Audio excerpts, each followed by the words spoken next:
Hi, this is Naim Hussain. Now I am going to talk about the differences between present continuous and present simple. আমরা যারা present continuous tense এবং simple tense শিখে ফেলেছি তারা অনেকেই এই দুটো টেন্স ব্যবহার করতে গিয়ে কিছুটা প্রবলেম ফেস করি।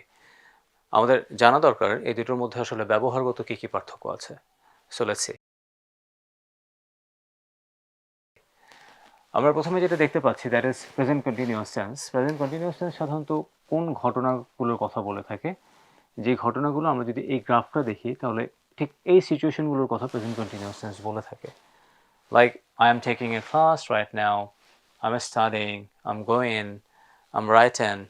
So প্রেজেন্ট কন্টিনিউয়াস টেন্স সাধারণত যেটা হয় বর্তমানকে তুলে ধরবার চেষ্টা করে, যেটা আমি যখন কথা বলছি ওই মুহূর্তে চলমান আছে। প্রেজেন্ট সিম্পল অন্যদিকে যেটা করে সেটা এমন ঘটনাগুলোর কথা সে বলে থাকে যেগুলো আগেও হয়েছে, এখনও হচ্ছে, ভবিষ্যতে হবে। দ্যাট ইজ হ্যাপেনিং রিপিটেডলি, যে ঘটনাটা রিপিটেডলি হচ্ছে। এই ধরনের ঘটনাগুলোকে প্রেজেন্ট ইনডেফিনিট টেন্স বা সিম্পল টেন্স ব্যবহার করে তুলে ধরা হয়। তাহলে চলো আমরা দেখি। লাইক এখানে আমি বলেছি the water is boiling, can you turn it off? আপনি কি দেখলেন যে আপনার রান্নাঘরে পানি লাইক বয়েল হচ্ছে, then you can say the water is boiling. ঠিক এর পরের সেন্টেন্সটা আমরা স্বাভাবিকভাবে বলে থাকি can you turn it off, can you turn it off, তুমি কি এটা বন্ধ করবে, রাইট? সো আমরা এটা বর্তমানে হচ্ছে বলে কিন্তু আমি ঠিক এর পরের সেন্টেন্সটা গিয়ে বললাম can you turn it off. অন্যদিকে আমরা এখানে বলতে পারি ওয়াটার বয়েলস অ্যাট 100°C, পানি 100°C তাপমাত্রায় বয়েল হয়। আমরা কিন্তু চাইলেই এর পরে এই সেন্টেন্সটা ব্যবহার করতে পারবো না, right? Can you turn it off, কারণ পানিতে সবসময় 100°C তাপমাত্রায় বয়েল হয়। এটা আগেও হতো, বর্তমানেও হয়, ভবিষ্যতেও হবে। So it's a general event or general happenings, right? So you cannot say যে এটা এখন হচ্ছে, এটা সবসময় হয়, এটা আগেও হতো, এখনও হয়, ভবিষ্যতেও হবে। সো আমরা শব্দ বা সেন্টেন্সের ব্যবহার দেখে বলে ফেলতে পারি ঠিক এর পরের সেন্টেন্সটা আসলে কী হবে। Clear? We can get clear idea about the uses of the sentence. Number 2 আমরা এখানে আরও একটা দেখতে পারি, সেটা হচ্ছে let's go out. Let's go out, চলো বাইরে যাই, বিকজ ইটস রেইনিং, এখন বাইরে বৃষ্টি হচ্ছে।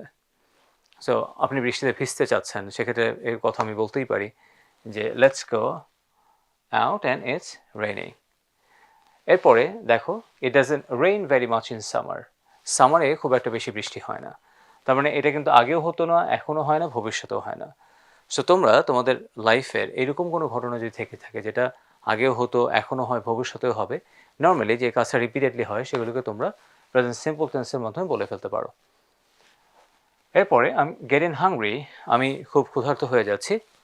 লেটস গো অ্যান্ড ইট, চলো যাই এবং কোথাও আমরা খেয়ে নিই। আমি খুব ক্ষুধার্ত হয়ে যাচ্ছি, লাইক এটা কিন্তু আমি এখন ক্ষুধার্ত হচ্ছি। But I always get hungry in the afternoon, আমি সবসময়ই বিকেলবেলা আমার ক্ষুধা লাগে। দ্যাট মিনস এটা রিপিটেডলি হয়। Clear? Number 4, Kabir wants to work in England, Kabir ইংল্যান্ডে কাজ করতে চায়। So he is learning English, এই জন্য সে ইংরেজি ভাষা শিখছে। তার মানে সে শেখা শুরু করেছে, তার শেখাটা এখনও শেষ হয়নি, এটা চলমান আছে। But most people learn to swim when they are children, অধিকাংশ মানুষই সাঁতার শেখে যখন তারা শিশু থাকে, বা বাচ্চা বয়সে তারা সাধারণত সাঁতার শিখে থাকে। এই ঘটনাটা আগেও হতো, এখনও হয়, ভবিষ্যতেও হয়তো হবে। সো যেই ঘটনাগুলো রিপিটেডলি ঘটে, যেই ঘটনাগুলো জেনারেল, যে ঘটনাগুলো চিরন্তন সত্য বা ইউনিভার্সাল ট্রুথ, এই ঘটনাগুলোর ক্ষেত্রেই আমরা প্রেজেন্ট সিম্পল টেন্স ব্যবহার করব, রাইট? অন্যদিকে প্রেজেন্ট কন্টিনিউয়াস টেন্স আমরা ব্যবহার করব যেই ঘটনাগুলো চলমান আছে, রানিং আছে, এই ঘটনাগুলো বলার ক্ষেত্রে আমরা প্রেজেন্ট কন্টিনিউয়াস টেন্স ব্যবহার করতে পারি। Then it will give us clear idea about the sentences that we use normally in our conversation.